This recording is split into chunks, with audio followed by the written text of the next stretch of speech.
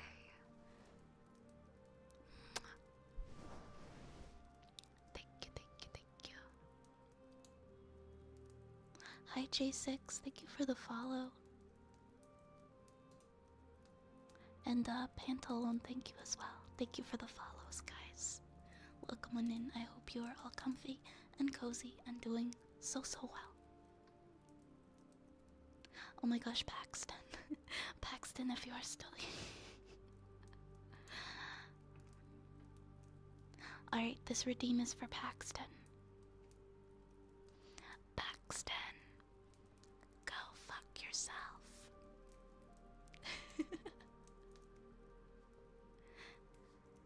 I'm so sorry, Paxton. I'm so sorry.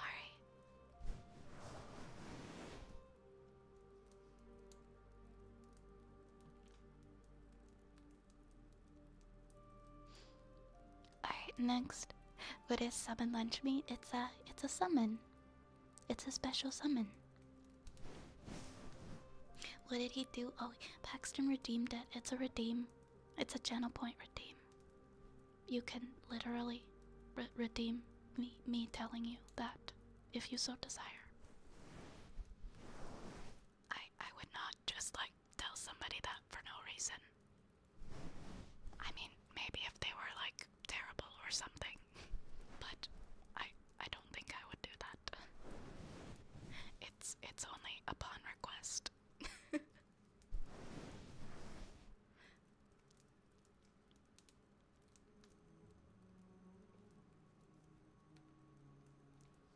Alright, we've got another story redeem for Umbra.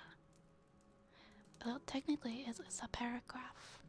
So we are going to read this for Umbra.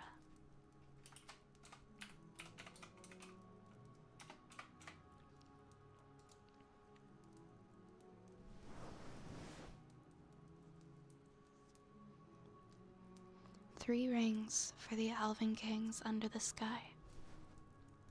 7 for the Dwarf Lords in their halls of stone. 9 for mortal men doomed to die.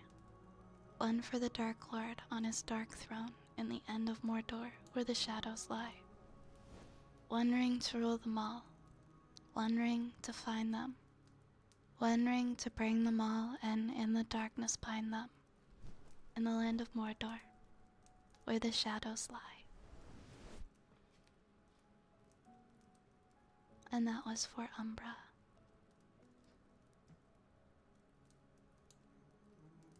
Hi Chupa. The vibes are good, the vibes are good. How are you tonight? Thank you for the follow, Luha. Welcome on in. Welcome, welcome, welcome.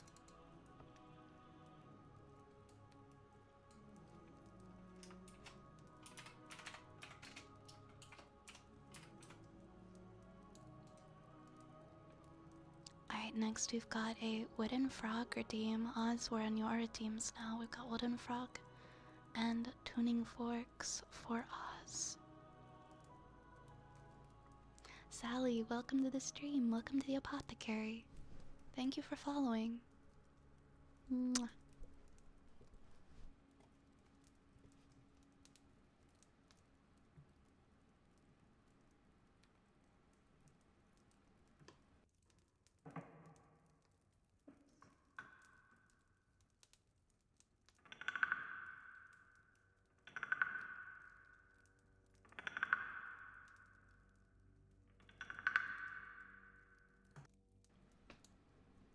Oh my goodness. Aika, welcome on in. Thank you so much for the raid. Oops. I dropped my little wooden froggy stick. Welcome on in, raiders. Welcome everybody. Thank you for the chaos raid. Thank you for the chaos raid. How was your stream? How was your stream, my love? I hope you had a wonderful stream. Thank you so much for bringing all your friends to visit. Welcome, everybody. Welcome, welcome, welcome. Reaper, hello. And Aika and Moontone. Welcome, friends. How are you doing? How are you doing? Wait. Where did I just... A fellow Canadian? I didn't know that. Are you in Canada as well, Aika? That's so cool. I'm doing great, thank you. How are you? How are you? I hope you had a wonderful stream. Also, if you've gotta go take care of yourself, please do. I totally understand. Thank you so much for bringing your friends to visit. But welcome on in, wonderful raiders. Thank you, Velcor. Thank you for getting that shout out for Aika. A wonderful ASM artist that you guys should definitely go check out, and please give a follow too.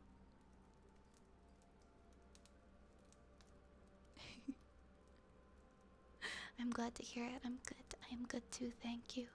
Hi Reaper. Hi Avixis. That's so cool. That is so cool. I feel like I meet so many Canadians. I feel like I just meet so many Canadians now on Twitch. There's a lot of us. There's a lot of us in the VTuber community. Thank you guys for the follows. Itchy and Dreadback and Comrade. Welcome on in, and thank you for following. And thank you for the headpats.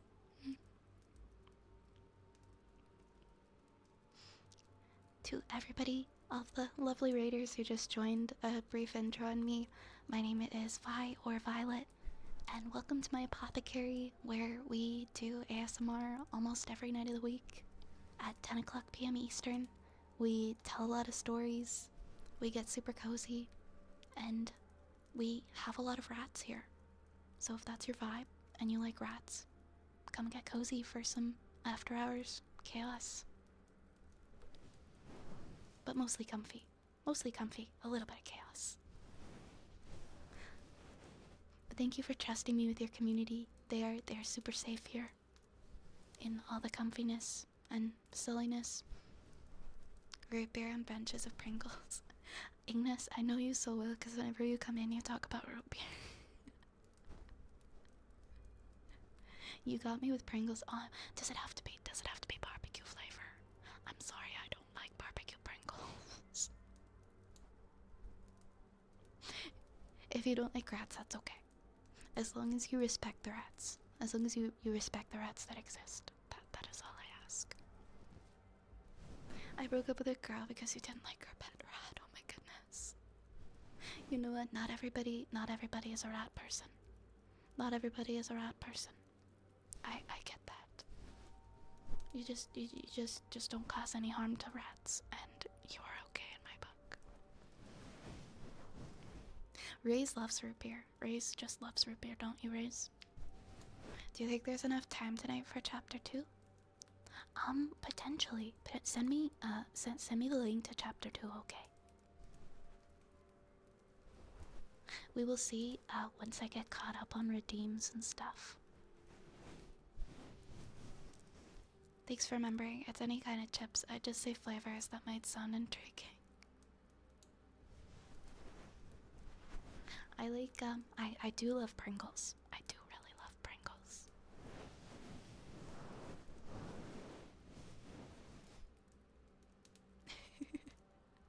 It might be the tails. It's because some people like hamsters, right? But they wouldn't be super into them if they had like really thick tails. Because the tails weird them out. Rats, see, I have been wanting pet rats. Ever since I started this stream, I've been wanting to have a pet rat so badly. And I'm trying really hard. I'm trying so hard to not... It's just not the right time in my life to get pet rats. But maybe in the future. They're so sweet. Yeah, a lot of people love root beer. I think just because I didn't grow up with it, that's why I don't like it. Where were we? Let me scroll back a little ways. We were doing Wooden Frog.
I've been noticing in like the past few days, even I've been getting increasingly more behind on them because there's been more and more of them.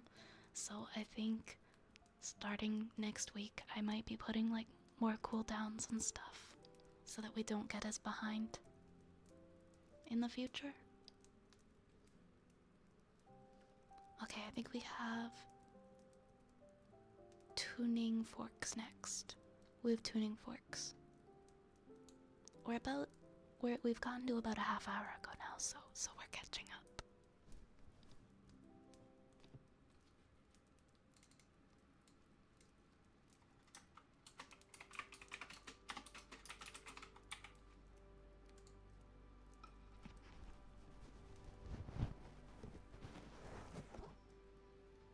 But I think like everything, especially story redeems, need like maybe a 15 to 20-minute cooldown in the future.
I think we've got, yeah, we've got a haircut up next. Ruperios is, see, I didn't even know anything about sassafras. But let's go with other stuff. Good night, Scrungus. Rest well, okay? Mwah. Rest well.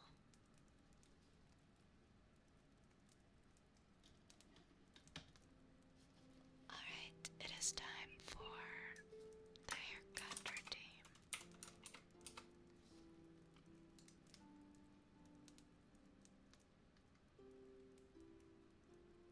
We got a couple haircut routines actually. And then we've got Fortune Cookie, we got some Good Boys, Kisses, Sniffa, and another Go F Yourself. Okay, okay. We're catching up. We're catching up. We're doing alright. This is the haircut that Reginald redeemed. And then we've got, yeah, okay.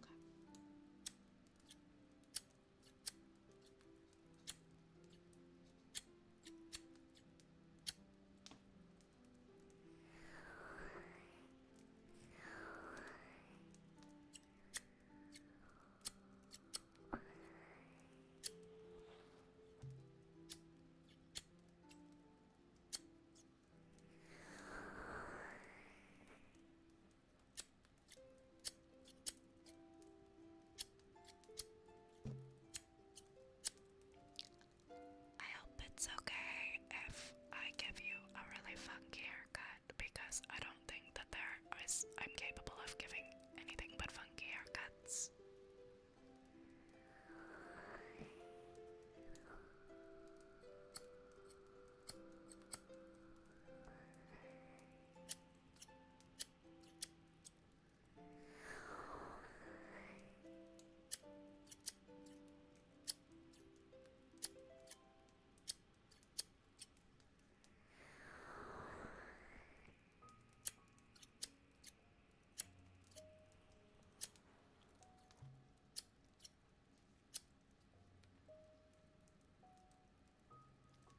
Hi, Elbow. I'm really sorry, but we are English only stream for moderation purposes. Cause I only understand English. I'm sorry.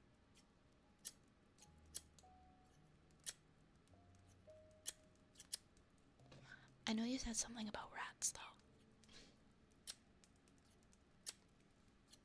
I want to guess that says, why are you holding rats? In Spanish?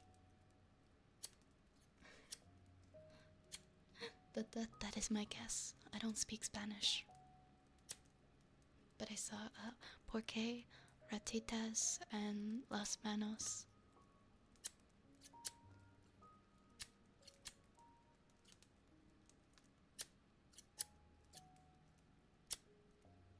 Good afternoon, Shido Itsuki. Welcome, welcome.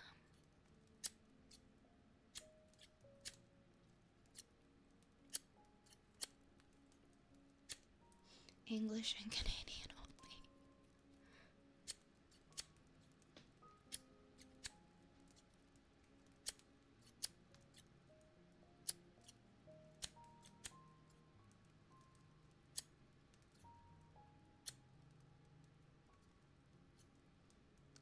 Thank you for the follow. We bird bread and we bird bread butter bread. That is a mouthful.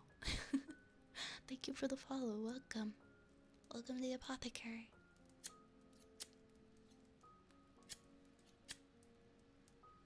Everybody thinks that I am the one holding the rats, but look at the hands. Look at the way the hands are facing. How could I be holding the rats?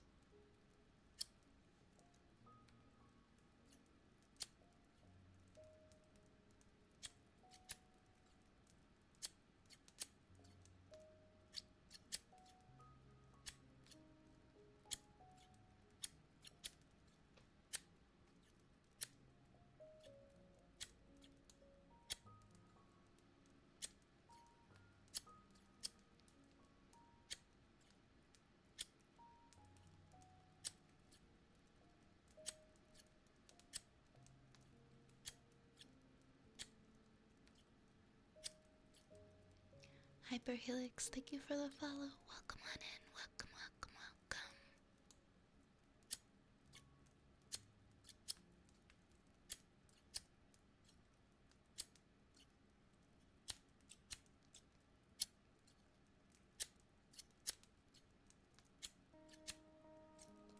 I know enough French that if somebody spoke French in the chat, I might be able to understand, but I wouldn't be able to speak it back, so.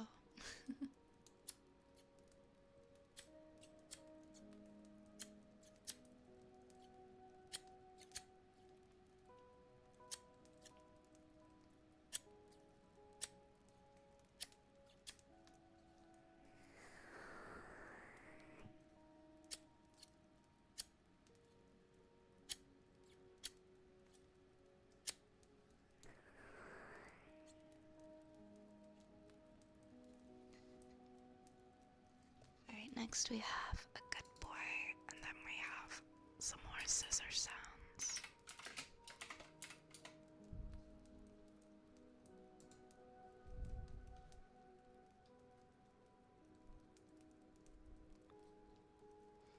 Good boy.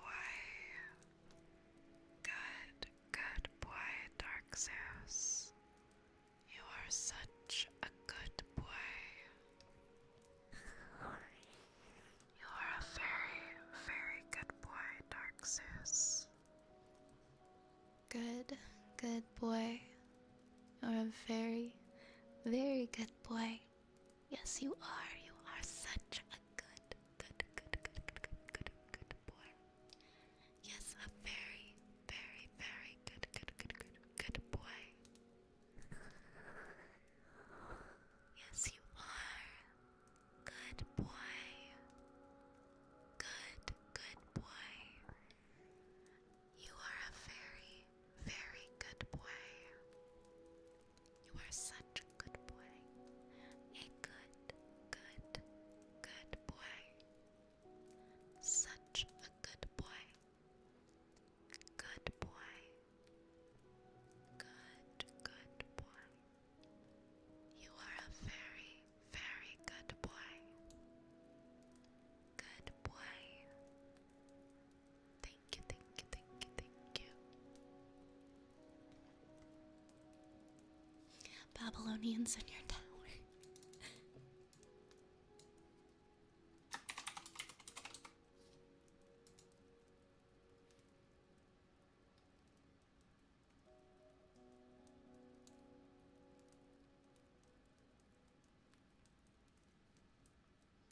Alright, we've got some more scissor sounds, and then Strivey has a fortune cookie next.